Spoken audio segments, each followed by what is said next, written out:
Tonight, Putin and Trump speak on the phone about the US's plan for a 30-day ceasefire in Ukraine. Putin demands military aid and intelligence sharing to Kyiv is stopped. But there has been some agreement, we're told. Russia is agreeing to pause attacks on energy infrastructure for 30 days. We've had readouts of the call from both Washington and Moscow, and we'll take you through them both. Also tonight, the government announces more than 1 million people on benefits will have their payments cut. But Work and Pensions Secretary Liz Kendall isn't ruling out making further savings to the welfare budget. Plus, Kemi Badenoch says it's impossible for the UK to reach its 2050 net zero target and wants it got rid of. And as thousands of credit cards used by civil servants here in Westminster are suspended, we'll look at why. All that and more with Jake Berry and Dale Vince, who'll be with us for the next hour. We'll see if they become flexible friends. It's Tuesday, I'm Sophy Ridge live from Westminster, and this is the Politics Hub.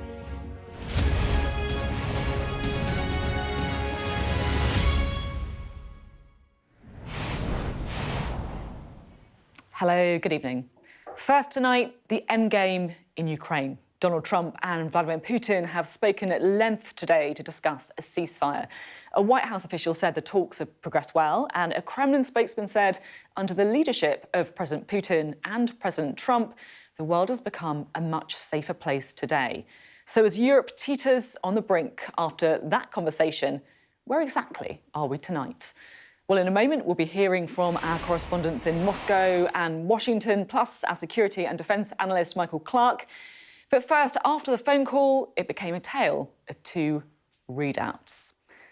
So let's take a moment, shall we? And first, look at Russia's summary of the call. So Vladimir Putin ordered his forces not to attack energy infrastructure as part of a mutual 30-day agreement with Ukraine. They also discussed a potential maritime ceasefire in the Black Sea as part of that deal. So Russia and Ukraine did agree to engage in a prisoner swap or prisoner exchange tomorrow. That would see 175 people returned on either side. And Russia also said they would hand over 23 wounded Ukrainian servicemen as a gesture of goodwill.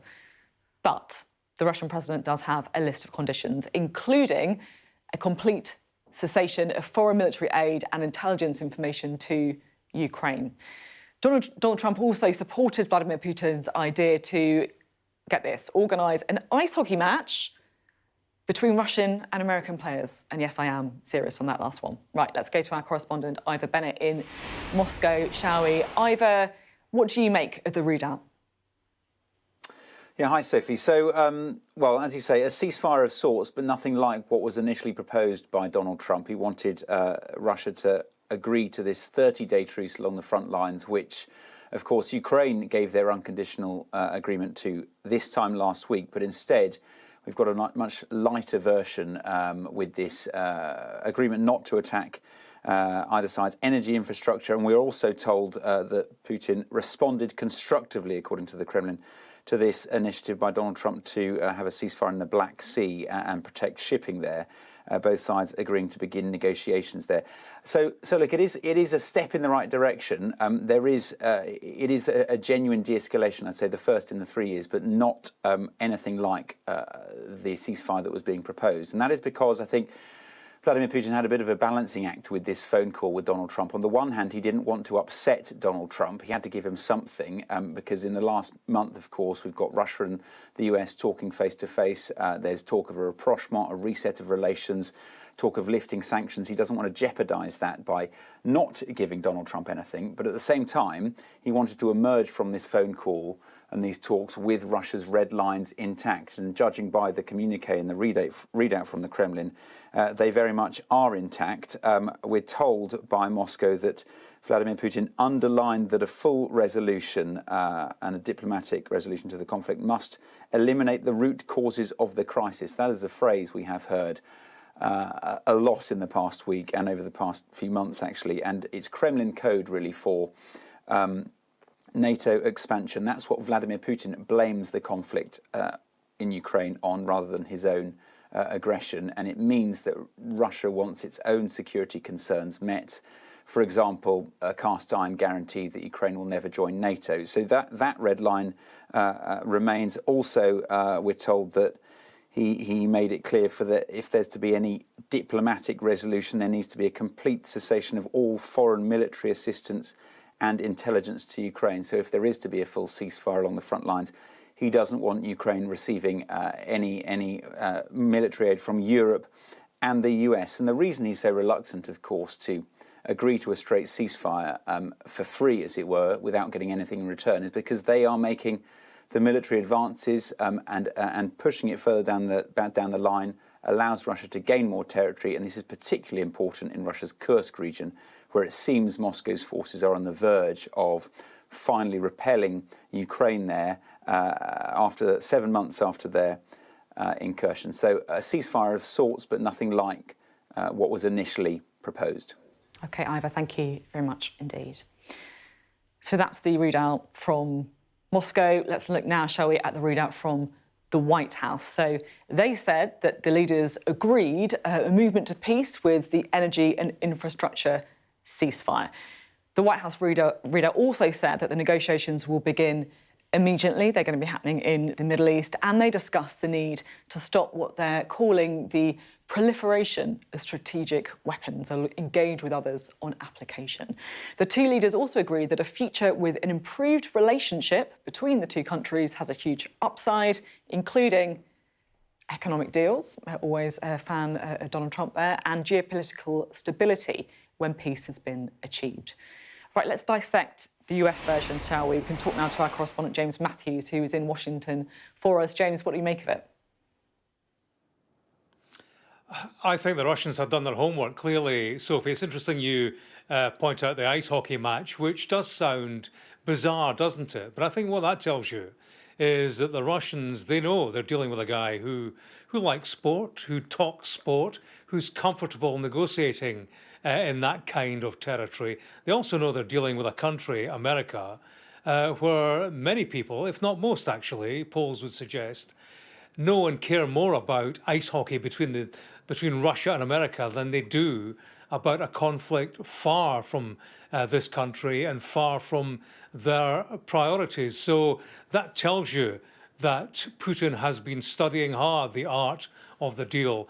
Another indication of that is this business of swapping prisoners, which is something he might have put on the table anyway. But that's a trophy achievement for Donald Trump. If that takes place, Trump can turn around and say, there you go, I am the peacemaker. I am producing results. One result he hasn't produced is right now a Russian agreement to a 30-day ceasefire. Last week in Saudi Arabia, the Americans were twisting Ukrainian arms to agree to a full 30-day ceasefire, and the Ukrainians duly obliged. In Kyiv, you know, there's talk about this being described as ceasefire light. I think they will be choking on it in Kyiv, trusting in an American ally to do their bidding, and yet they find themselves staring down the barrel of an agreement that they will not accept. And that's the early noises we're getting from Ukraine. This business that Ivor spoke of about Russia wanting an elimination of the root causes. Make no mistake, the root causes would amount to a weakened, demilitarized Ukraine.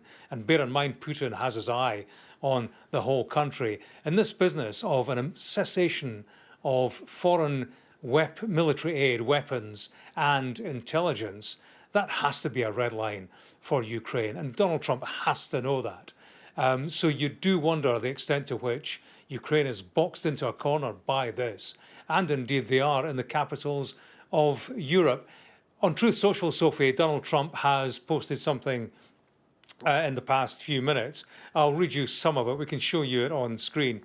He talks about the call being a very good and productive one. We agreed to an immediate ceasefire on all energy and infrastructure, a partial result, of course, an understanding we'd be working quickly to have a complete ceasefire and ultimately an end to this very horrible war. Well, that's yet to be discussed. And he finishes by saying Putin and Zelenskyy would like to see it end. That process is now in full force and effect, hopefully for the sake of humanity. Get the job done. I think the word hopefully there, Sophie, is doing some heavy lifting on the back of these competing readouts from Moscow in Washington. They are, these both readouts are peppered with optimism, but underpinned, I think, when you stand back from them, with heavy pessimism. It's really interesting analysis. James Matthews, thank you very much indeed. Well, let's get a little bit more analysis, shall we, from a man who knows an awful lot about these things, Sky's defence analyst Michael Clark. As always, you're going to get the two competing readouts with both sides trying to spin a great victory for their leader. Where do you think the truth lies? Well, as far as the military situation goes, Sophie, the ceasefire is a partial ceasefire in one domain. If you think there's air, land and sea where they're fighting, in the one domain of the air, they've agreed that they will protect attacks on infrastructure and energy. But that doesn't mean to say they'll stop air attacks. They could still attack command and controls. They could still attack military targets. They could still attack civilian targets in either country. So it just protects one type of target in the air war. At sea, they say they'll have technical discussions about a ceasefire in the Black Sea, and it doesn't say anything about ground operations because the Russians want to continue at their ground operations because they're making some progress. So in terms of ceasefire, this is the minimum you could expect. It's a tiny part of one of the three domains in which they're fighting. More broadly than that, both of them make great play of what is really at stake here. This is not about Ukraine as such. This is about a new strategic partnership between the United States and Russia. The Russians are delighted by this turn of events, and President Trump seems to be determined to create a new partnership. So they both talk up what a new partnership could mean in terms of nuclear non-proliferation. Good luck with that one if you're going to bring China into it, but they talk it up, both of them. They talk up what will happen in terms of economic development for both of them, and that's entirely plausible. And they talk up the idea that between them, they'll solve crises in the world, as in the Middle East. Again, good luck with that one if you're going to do it on a basis that would be appealing both to Moscow and Washington. So there's an awful lot of optimism in the strategic partnership, but it's what they both want out of this.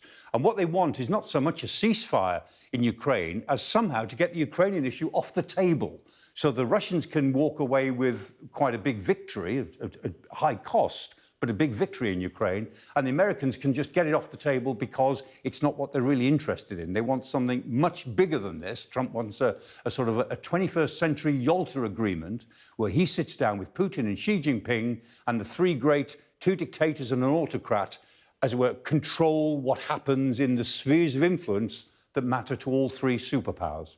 And Michael, we've had a bit of reaction to the phone call. The German Chancellor has said there cannot be an agreement without Ukraine. It was a very similar message coming from France, where Emmanuel Macron said peace cannot be achieved without Ukraine taking part in the talks. How do you think Europe is reacting? Yeah, I mean, well, they're reacting in a way that I've said it once already today, but I'll say it again, that there's an old phrase in diplomacy that when things are being discussed, when big issues are being discussed, if you're not at the table, you're probably on the menu. And that's the fact, that Ukraine is on the menu. It's being carved up. And the Europeans see that, of course they see that, and the Europeans are going to be left with the implications of all of this, which are very considerable. But at the moment, it looks as if Ukraine is going to be carved up. Now, it may be that the United States will push back against all these conditions which Putin is putting into this arrangement, but undoubtedly this is the impatient President Trump, the businessman who does deals quickly and moves on, and the old KGB leader who's been playing this game all of his life to actually string things out and get small gains, make the opposition use your rhetoric, your phrases, get your ideas into the mind of the opposition, and then test their persistence, test their ability to keep going. And of course, I think he understands Trump's strengths, but he understands Trump's weaknesses as well. He's very good at understanding people's weaknesses and playing on them. At the moment, the interpretation of this deal is that Putin has certainly won the first round, and Trump has gone away to talk big about this arrangement and talk about what might be in the future. But I think Putin will be the happier of the two leaders tonight. Well, that is very clear indeed. Thank you very much for your analysis, as always. Really good to speak to you. Thank you. Well, that story is sure to feature in tomorrow's newspapers. The full analysis, of course, there of that talk. We'll have our extended press preview from 10:30 this evening with tonight's news and tomorrow's headlines. Joining us will be the Conservative Home's Deputy Editor, Henry Hill, and the Observer's Chief Leader Writer, Sonia Sader. Right, let's bring in our duo for the evening, shall we? The former Conservative Party Chairman, Sir Jake Berry, and the environmental campaigner, Dale Vince. Great to have you both with us. It really stood out to me when Professor Michael Clarke said, if you're not at the table, you're on the menu. I mean, is that the reading you think we should have from these talks? I mean, the first thing is that it reminds me of that great Gilray cartoon of 1805 where you have Pitt and Napoleon sat round the plum pudding carving up their spheres of influence. Unfortunately, it feels a bit like that, and we heard how China, Russia and America are more interested in their own interests and their spheres of influence than necessarily getting the right deal for Ukraine. I think the Americans will be both surprised and disappointed by how this call went for President Trump. He went into it with great hopes. Of course, he'd wrung out of the Ukrainians that commitment to a 30-day ceasefire, but couldn't get the same out of Russia. And you could see actually with the briefing operations following this call, Russia came out straight away with a series of briefings saying how well it had gone for President Putin. There was a significant delay from the White House, and it feels to me like they were saying, this hasn't gone how we'd hoped. Let's get our story straight. How can we put a positive spin on this? They've done their best. I'm not sure it is that positive for them, Sophie. What's your take on it all? I didn't see such a big difference in the readouts. I hear a lot of skepticism from Western media commentators about this progress towards peace. And I think to myself, the war's been going on for 3 years. And we haven't been talking peace before. We're 3 months into a Donald Trump term, and we're talking peace. It may be imperfect right now. It may not look like what the West wants, but also we've got to be a bit realistic. We've failed to beat Russia on the battlefield with America's help, and America will no longer help. That's interesting. I mean, you don't strike me as someone who is a, natural Donald Trump ally, but do you think we should give him the benefit of the doubt on this? I'm saying this is the reality on the ground.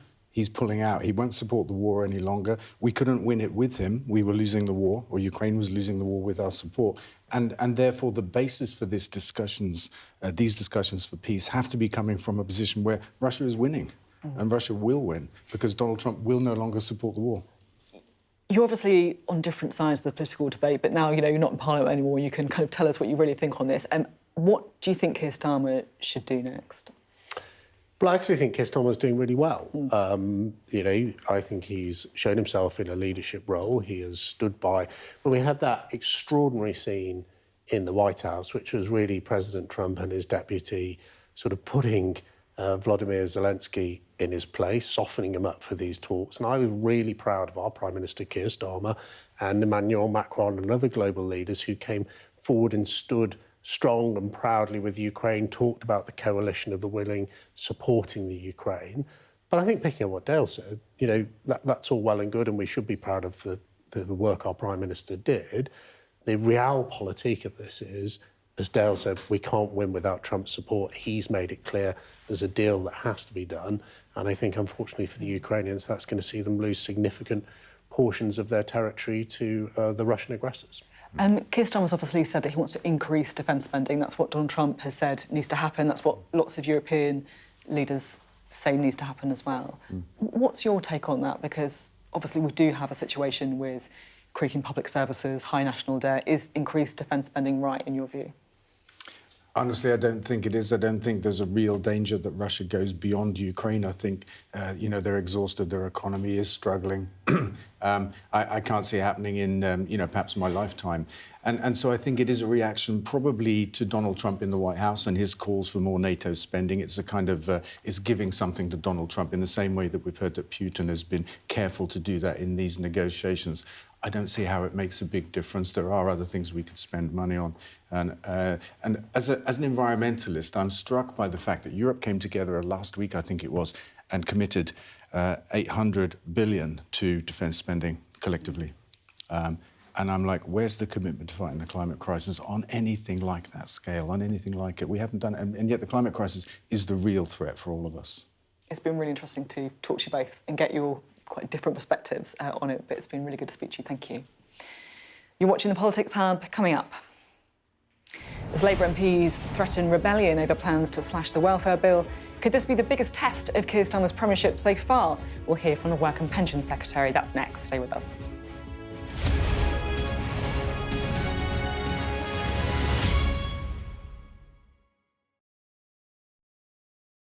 Over there, to your left. There have been airstrikes every day. Hezbollah are very sensitive about us showing any pictures, and we're being hurried away right now. It felt akin to riding into some sort of Armageddon. Many other areas have been hit badly. There are shells coming in every few minutes. Hear that whistle and that crunch? We know that they're coming from the south of the city, where there's a column of Russian armoury. I'm Alex Crawford, and I'm Sky's special correspondent based in Istanbul. It's trying to hit us. That's it. It got us then. There's a lot of action going on. A lot of hits coming in still. We were the first journalists and the only outsiders to reach the site of the attack several weeks after it happened. We found from the missile.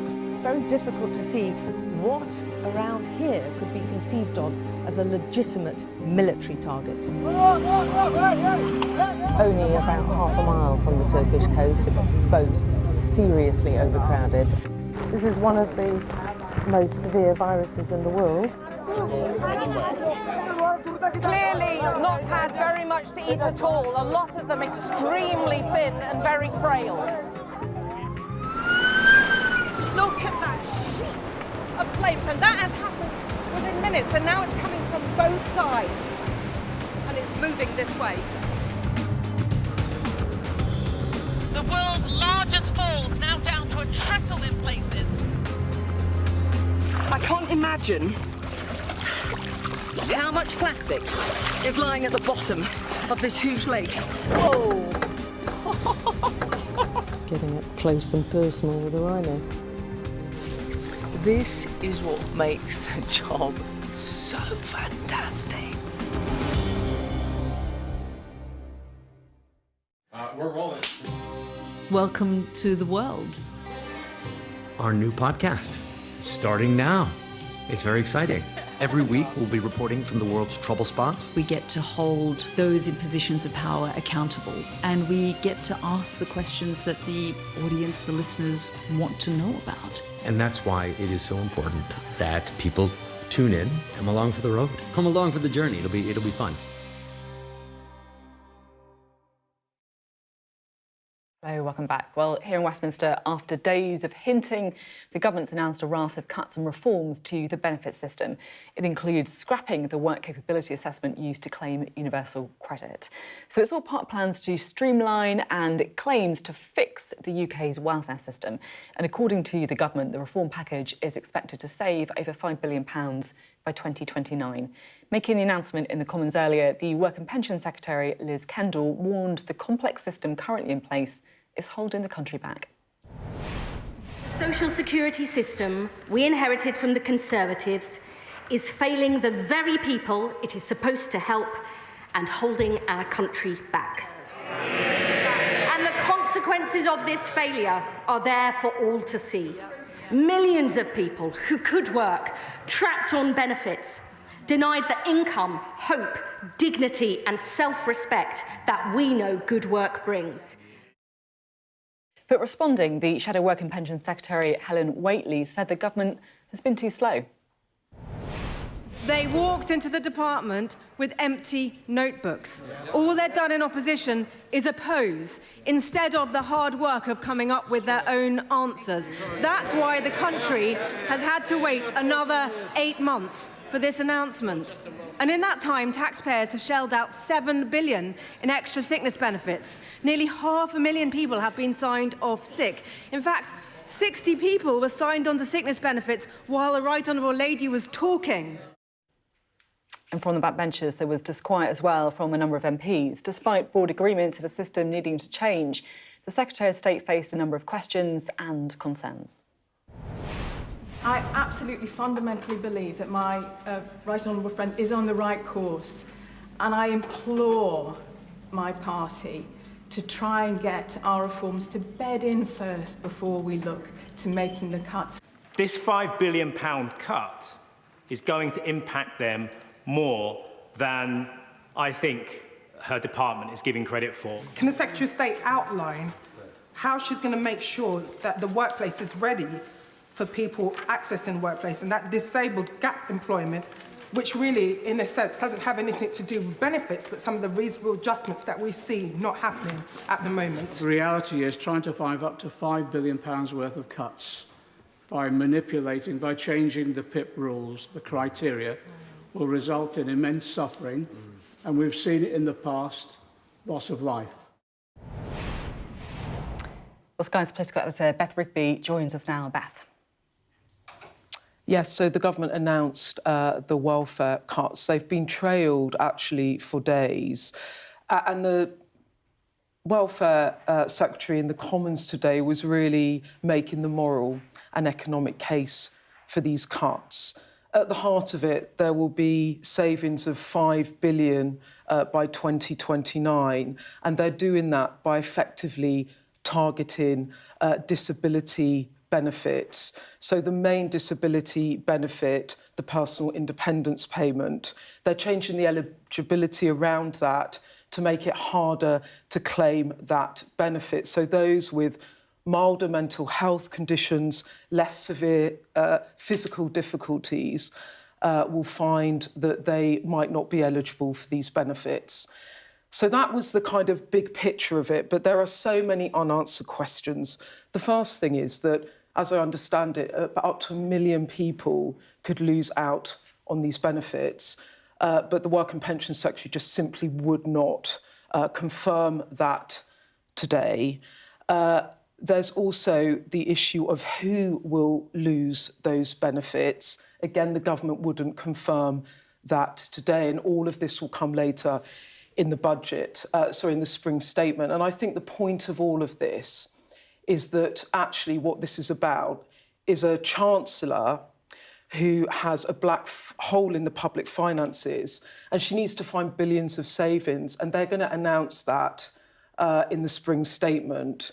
And she's really pressing the Work and Pension Secretary to bring forward the announcement on those savings, because Rachel Reeves doesn't want to have to stand up in the Commons next week, having done her budget in October, and say growth is slower, debt payments are more expensive, and therefore I'm going to have to cut benefits. That's not the headline the Chancellor wants next week. And so the Work and Pension Secretary is announcing that today. I think for people at home watching this today, there will be huge amounts of anxiety because people just simply don't know if they are going to lose their benefits. So I think that there is a lot of anxiety around this, and really the devil is in the detail. And I think what you saw in the Commons today were MPs that are very anxious about this, but really I'm not sure when the battles are going to become real in earnest, because people haven't seen the detail yet, so that will come out next week. So there were lots of questions for Liz Kendall, the Work and Pension Secretary, and we caught up with her earlier. This saving is just a drop in the ocean. When are you going to make the cuts you really need to make? Look, I think this is a substantial package to actually reform the system. I don't actually start from a spreadsheet, I start from people, and I start from trying to tackle a failing system that is failing the people who depend on benefits, it's failing people who could work but haven't got the chances, and it's failing taxpayers too. But this is just the beginning to drive the benefit bill down, isn't it? No, this is a really fundamental package of reforms. Not only is it dealing with a broken assessment process, fixing the terrible financial incentives in the system that force people into dependency, it's focusing disability benefits on those in greatest need while we take a more fundamental look at the process, and it's providing the largest ever package of employment support. Let me put it another way. Will there be more cuts to benefits in the course of this Parliament? Well, that's what people that are on benefits would like to know. Well, the truth is, as you said at the beginning, spending on working age, disability and sickness benefits will still rise over the Parliament, but we will be making savings by getting more people into work and by focusing those benefits on those in So £5 greatest billion need. of savings you've identified now. Are you saying that there will be billions more savings from the welfare bill in this Parliament? I'm not saying that. I'm saying this is a major package of reforms. But you're not ruling out more savings. And I would suggest we talk about the proposals we are actually making, not those that we had. But did you want to go further, though, Liz Kendall? No, I didn't want to freeze I PIP, didn't. didn't you? I have never started from a sort of macho, tough position. I've never done politics like that. This is about real people and real lives, and my determination to give people more. PIP. Look, you wanted to. No, I mean, let me just say this: that my purpose has always been about reforming the system, getting people into work who can, and protecting those who can't. 5 billion of savings. Lots of people watching will be very anxious about this and if they're going to be affected. How many people are going to be affected by this? Well, I understand why you ask me this question. It is an absolutely legitimate one. But the OBR will come forward with its assessment, its independent assessment of the total numbers affected and by how much. And we'll have to wait for, I'm afraid, I know you'll push me on this, but we actually believe in the independent position of the OBR. So why didn't you announce it when you can put that information out? Why have you announced it now? Well, because firstly, we always said we'd come forward with the Green Paper before the Spring Statement. And to be honest, Beth, there's been all sorts of speculation about this. I wanted to come to the House. I wanted to be open about what we're doing, why. Is it about the 1 million savings people? And the Can you investment. at least tell me that? I'm really sorry. You will have to wait until the independent If you have OBR makes bipolar its assessment. disorder, will you not qualify for PIP? Let me just say this, that anybody who is affected by these changes, they won't be coming in overnight. It will always be done on the basis of their individual needs. So you can ask me about different conditions, but that's not the way the PIP assessment process works. It goes through a range of different indicators. There are over 50. There will be people out there who have bipolar disorder, that suffer from schizophrenia, agoraphobia, anxiety, depression, and they'll be watching this saying, is the government going to take my benefits away from me? And when I ask you that, you won't be able to answer that because you haven't. You've set out savings, but you haven't actually set out criteria. Whatever the savings were, a PIP assessment is based on individual needs. And let me just say this: I have seen in my own city people with serious mental health problems, schizophrenia, psychosis, who once they're out of hospital have actually ended up getting back into work, staying in work through a brilliant employment programmes run by the NHS. So let me answer this question because it's really important. That there is increasing evidence that good work is good for mental health. For people with anxiety and depression, it can give them purpose. Do you want but it is not the same for everyone. serious mental health problems to get back to work? Is that the point, that you think there are too many people off sick because of mental health? I think there is clear evidence now that good work can be good for mental health. Do you think there's overdiagnosis? I'm always driven by the evidence here. That's what the Health Secretary thinks. Well, he actually said he's driven by the evidence. What do you think? I think that there are many young people who suffered during COVID who have real mental health concerns, real mental health issues. But I also know that many of them, there is a better life if they are in work, in good work. I've seen that for myself in practice, and that's what I want to spread across the country. So you want to get people with mental health issues back to work? Yes, because it is good for their mental health. OK. You're going to be a Labour Work and Pension Secretary, according to the IFS, overseeing a bigger cut in welfare since the biggest cut since 2015. You're going harder than the Tories. Are you entirely comfortable with that? I'm going to be a Labour Work and Pensions Secretary who fixes a broken system, who says to people who've been written off and denied chances and choices that we believe in them, we believe in their potential, that they can work. I am. You know I am cross, because I've seen in my own constituency people written off to a life that is not the life they hoped for themselves or their children or their families. I want to fix it, and that's what I'm determined to do. A load of your Labour MPs are really opposed to this. A lot of unions are opposed to this, and they think you're, well, to quote John Trickett here, he's saying that cutting welfare payments to sick people is morally wrong, fiscally and economically it's cruel. Is the Labour movement out of touch with the British people? What I think is morally wrong is writing off people who could work. What's morally wrong is looking at a benefit system where we are spending more and more on the costs of failure, and if that continues, the welfare state which we created won't be there for the very people who need it. You're doing this ahead of a budget because the Chancellor also has a big black hole in the public finances because growth is slower than she expected in the autumn and borrowing costs are rising. She has a black hole and she needs to fill it, and you have to find £5 billion of cuts. That is also true, isn't it? You can make the moral case. I would be... Liz Kendall, that is true, isn't it? I would be reforming the welfare system because it is failing, whatever the fiscal position. But I would be the reforming Chancellor also needs the savings, and you're doing that now ahead of her spring statement. Do you know That's what? true, isn't it? I take full responsibility for the changes that we're making, and I would be doing them whatever the fiscal position was, because I believe there is a better. I believe there is a better future for people who depend on social security than the one the Tories left us. OK, final question. You're going to face a big rebellion in the Commons. Are you ready for it? And do you accept that dozens of your MPs are just not going to be sold on this? I hope that, I know my colleagues speak from the heart for their constituents, their families and their friends. I will always listen and engage with people, and I hope when they look at the full package they will see that this is a programme that will fix a failing system, that will actually give people a better future, and I'm sure we'll have many discussions in the days ahead. OK, Secretary of State, thank you very much. Right, let's bring in Jake and Dale again, shall we? Dale, I'm going to come to you on this first. What's your view on these changes? Are they necessary, or do you think that they are punitive and Labour MPs should vote against them? I think the changes look necessary to me.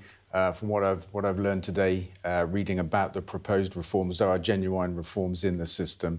And if you look at the growth of the welfare budget, I mean, £20 billion since the pandemic in the last 5 years, forecast to grow by almost another 20 billion in this Parliament, by which time it'll be around about 70 billion and more than our defence spending.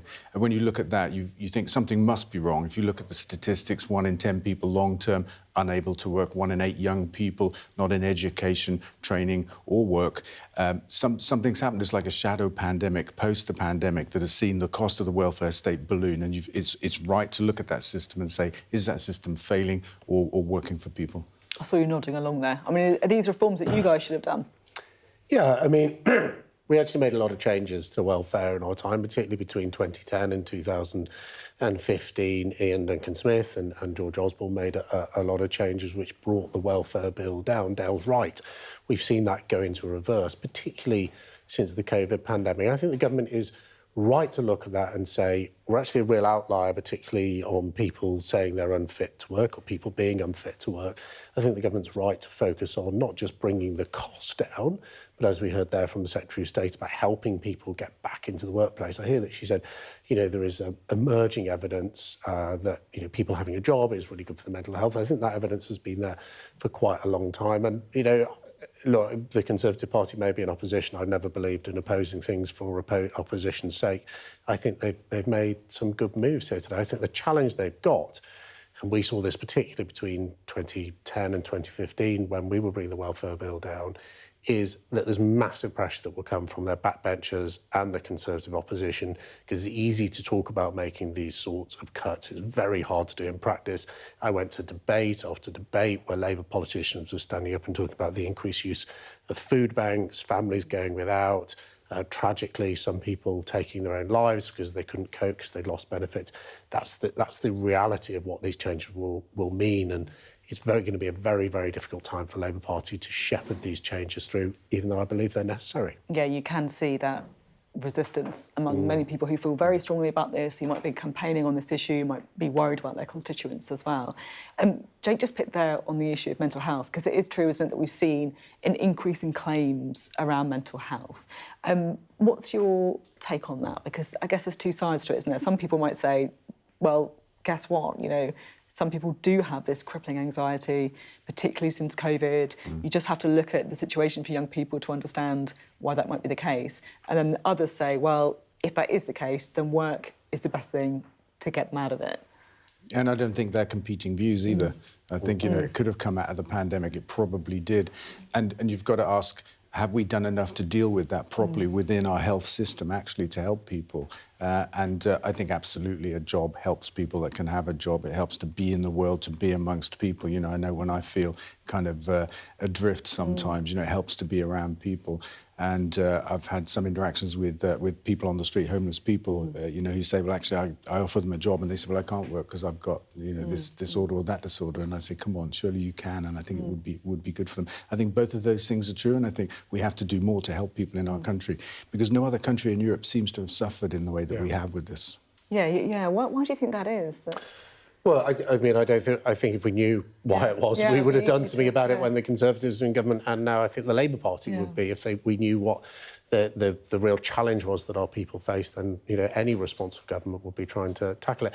I think the wider sort of fiscal argument that Beth made there is quite interesting. Obviously, the Labour Party came in saying we're going to go for growth. We could sit here and I'm sure we'd have a debate about why that hasn't happened. But it hasn't happened. And I think that's why we're seeing the Chancellor really tight on her sums, having to look for these savings. They've started with welfare. I think next week's going to be really interesting. Where are we going to go? I think there's going to be significant pressure on the education budget. I think we'll see pressures across government, the justice budget. And I think so, in terms of the problems within the Labour Party and their own backbenchers, I think their problems have only started today. There may be many more to come. Thanks both very much. Now, Kemi Badenoch has dropped her party's commitment to reaching net zero by 2050 in what the party's billed as the Conservatives' widest policy review in a generation. She launched an overhaul of her party's energy policy as they are languishing third in the polls behind Nigel Farage's Reform Party. And the shift in approach comes after Reform UK set out how they would scrap the net zero target last month. Sky's political correspondent Ali Fortescue was at the launch. Let's take a listen. In government, you did support net zero targets. What has substantially changed since then? And I also want to ask you a broader question, because you're seen as a straight talker, so I'm hoping we can get a straight answer. It is not difficult to find colleagues of yours who think that you're failing to cut through as leader. Do you think those colleagues have underestimated you, or were you overestimated when the party picked you to be its leader? So on the first question, I haven't changed my mind. What you're describing is called collective responsibility. I was a member of the government. I sat in the committees where people were trying to make the plans work, and I could see that they were not going to deliver. I said so in 2019 when I asked the question when it was first announced. I said it again in 2022 when I first stood for leadership. I said it in 2023 when I lobbied to reduce the ZEV mandates that was being imposed on the car manufacturers who were coming to my office telling me it couldn't work. And I said it again last year, 2024. The person who's been consistent all this is me. And I'm not going to pretend that I won't have critics. And it's not easy to find critics. This is politics. Being a politician is about being criticized. What I'm asking people to do is listen to what I'm saying.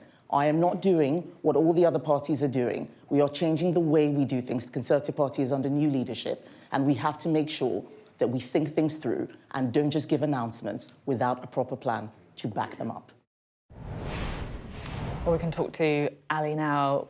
Kemi Badenoch made a big play about not rushing out policies, but we are starting to see some, starting with net zero. How do you think she's gone on? Yeah, well, it was interesting because I wanted to ask her about net zero, which I think we can come on to, but I also wanted to ask her about her leadership. And on that question, you couldn't quite hear it, but there were real groans in the room. And I think people thought it was a pretty savage question when I asked her, has the party underestimated you or were you overestimated when you won the leadership? But I actually think it was a completely fair question, because you really don't have to try hard to find MPs, including some MPs that backed her, that are impatient, I think, to say the least, that want her to cut through more at this stage with the public. They make comparisons with David Cameron. Obviously, it was a different time, an easier time, probably, but who they say was doing much better at this far into his time as leader. But I think what's interesting is we know that Conservative MPs we've seen before can be pretty ruthless, but when you speak to people in Conservative Party HQ, there is a sense that the thing that MPs aren't happy with, for example, her performance at Prime Minister's questions,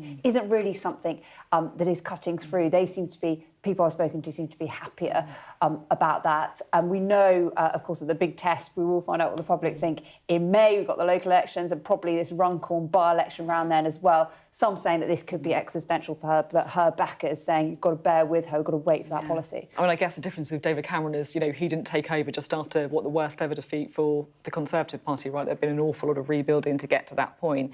And he didn't have to contend with reform as well. Do you think the net zero policy is slightly targeted there? Well, it was just a few weeks ago when I was at Nigel Farage kind of summoned journalists. I think we talked about it straight after to what felt like a very similar conference about rolling back on net zero. So is this a Conservative leader that is playing catch-up? I think the people around her are saying that we don't have her this is a broad direction of travel we're getting over the next few days.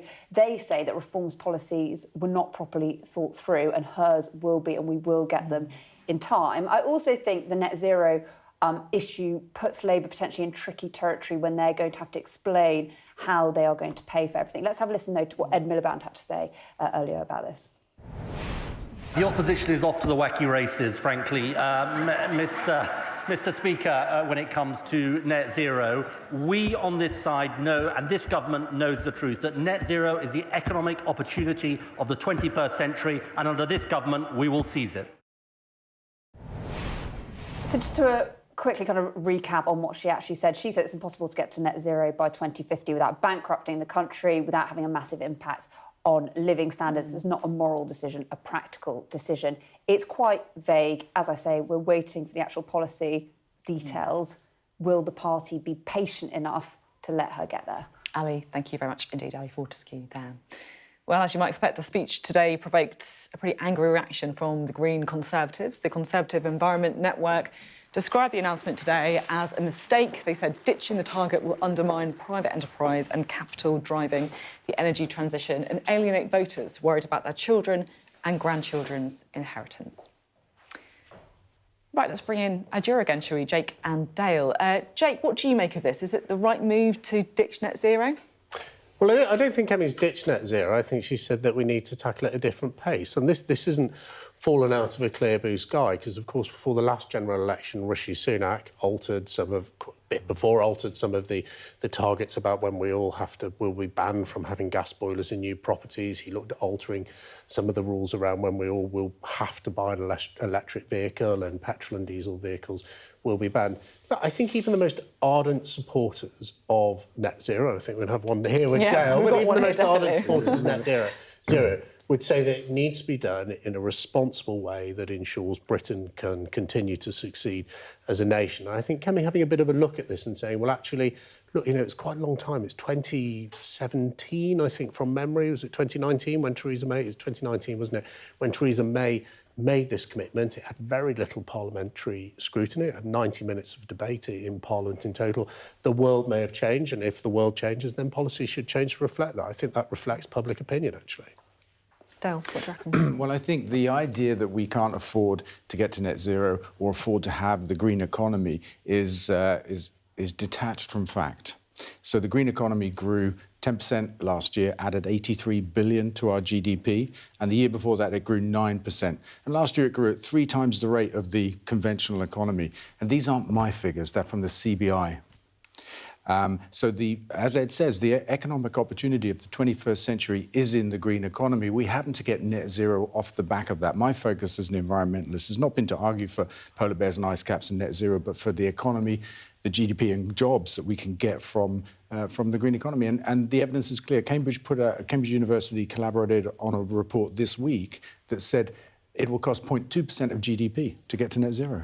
Now, that's not the sum of money that is being suggested by Kemi Badenoch. That's an affordable sum of money. And if we don't do it, the world will lose 30% of its GDP from 3 degrees of global temperature rise. OK, but sort of slightly, I'm interested now, you can educate me. What's the magic of, 2050? If we did it in 2055 or 2056 or even 2049, I don't see that makes a huge difference. And let's not, if you went round and, as you probably did during the election like me, with some more success than me, and knocked on people's doors and talked to them about the issues they really cared about. They say, look, I can't afford my electricity or gas, there's about £200 on average per household that people are paying on their gas and electricity bills to subsidise some of the green things, some of the good green things like wind turbines and solar panels and things like that. But if you went around and talked to the public, while I think everyone inherently supports the idea of leaving a better planet to our children than we have today, the big question is who's going to pay for it. And I don't think Ed Miliband or the previous Conservative government have in a satisfactory way answered that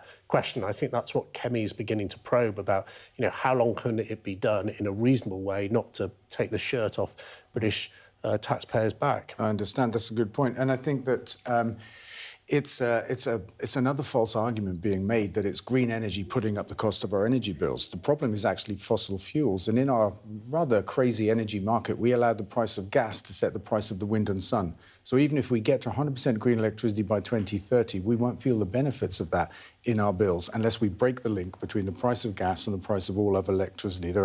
That's one of 3 big reforms we need to make to the energy market, through which we could halve our energy bills overnight. But, I know you're the expert in this, so I'm going to dip a toe in the water and say... It's dangerous game. Yeah, I know, because this man is a brilliant British entrepreneur, so in the green energy sector. You're buttering him up, I can see. I think I'm correct in saying I think it's 15% of people's gas bill is a direct subsidy that's paid to green energy. I think it's 5% of people's electricity bill.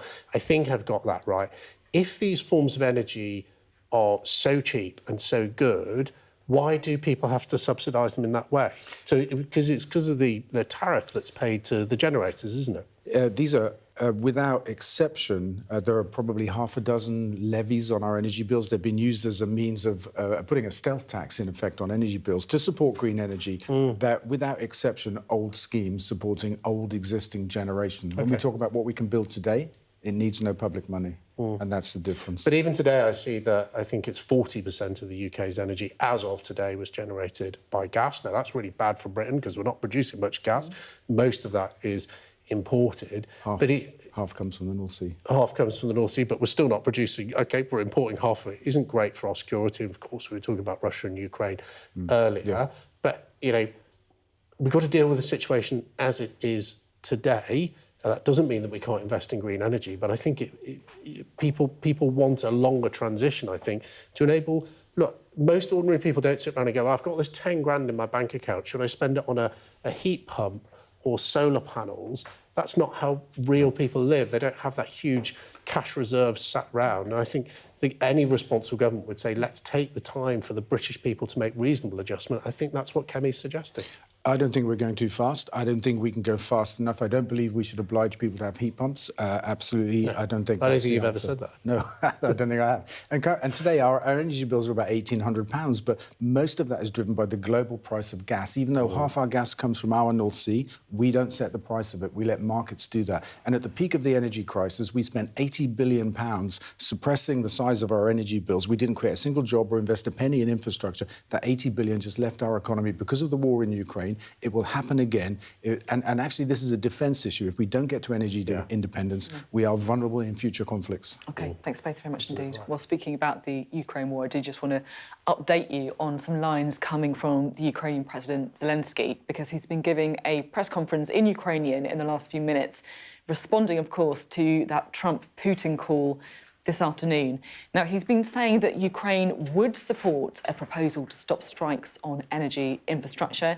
He also says that Keir's partners would not agree to stop military aid, and he hopes it will continue, and adds that he spoke to Germany and also France after the phone call. Now, Mr. Zelenskyy also has been talking about how Ukraine's been seeing a build-up of Russian forces near Ukraine's Sumy region, and he said freeing all Ukrainian prisoners of war would be a way for Russia to really demonstrate goodwill in the negotiations. He added an unconditional or partially unconditional ceasefire would be a positive result. These are all steps towards peace. He has, though, been clear on his main objection tonight, and that is Vladimir Putin's demands on ending military aid, intelligence sharing, and also Ukraine's mobilisation. He said that would seek to weaken Kyiv, so really picking up there on the analysis we had at the beginning of the show, that it is that stipulation by Russia that it would have to be ending the military and information support to Ukraine, and the fears that that would leave Ukraine very vulnerable.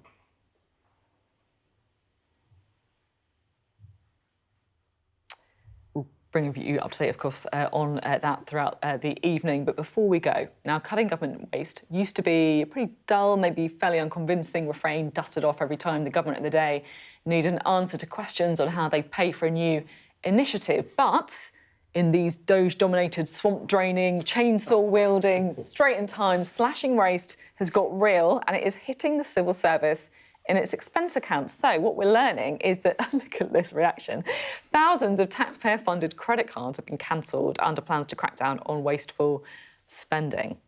So I want to just run through some of the things that have been flagged as potentially wasteful. So it was reported that one team spent over £1,000 on luxury coffee pods. I want to try some of that. I'm a bit of a coffee addict myself.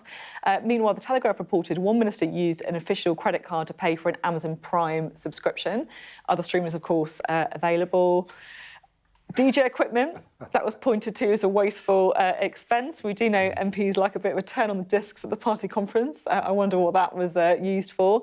And one purchase apparently included over £1,800 on, get this, a value for money course. Sounds like potentially that was needed. Right, let's bring in Geo again. We've got Jake and Dale with us. We've also got our very own chief political correspondent, John Craig. What's been standing out to you, John? Well, just on those that you just mentioned, let's name some names, shall we? Oh, let's do it. So the coffee pods, that was the Cabinet Office, Pat McFadden's own department. He's the one who's going to be wielding the axe on all this extravagance. The minister who got an Amazon Prime subscription, that was the former Tory minister, Claire Perry.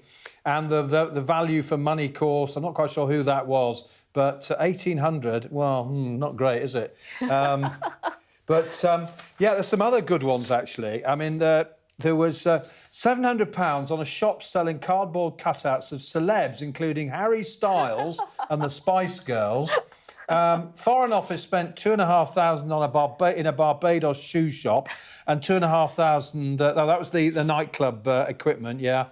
Oh, £1,000 on a bowling club in Toronto. A booze bill enormous, more than you and I could spend. Of course, we're about abstemious. 87,000 on hotel rooms in South. 920 a yacht club in Barbados. I mean, you get the and sense. 2,900 a cinema in New Zealand. What do you reckon about all this then? Well, I think, it's outrageous, isn't it? I mean, it's taxpayers' cash. What I do think we're learning is that when we had the absolute scandal of MPs' expenses, is that the media scrutiny of that is what brought some honesty into the system. It seems that this is now happening in relation to the spending by civil servants, and I don't think it can come soon enough. Anything that appeals to you on that list there? What would you car bar cut of Harry Styles, maybe? You'd always spend much more, Jenna, wouldn't you, Dad? My absolute favourite was the value for money course. I thought that was so funny. But there's £700 million in there, and that spending quadrupled in the last, I think, 5 years, and that's a scandal, actually. Yeah, 675 million, up from 155 million. And maybe I mean, we're we joking could reduce about it. it. So the number of civil servants has increased by 100,000 since the start of the pandemic, quite reasonably, because you have to take lots more of them on to deal with the pandemic. Of course, it's the 5-year anniversary of the first lockdown just in a couple of days. So maybe as well as cutting on this wasteful spending on credit cards, we should be looking at reducing the headcount of civil servants as well. It's been great to have you all on the programme tonight. Thanks very much indeed. And thank you very much for watching as well. I will see you tomorrow at 7 p.m. Up next, it is the UK Tonight with Sarah, Jane, me, and then, of course, you've got The World. Tonight, it's with Anna Botting. Great to see you. See you tomorrow.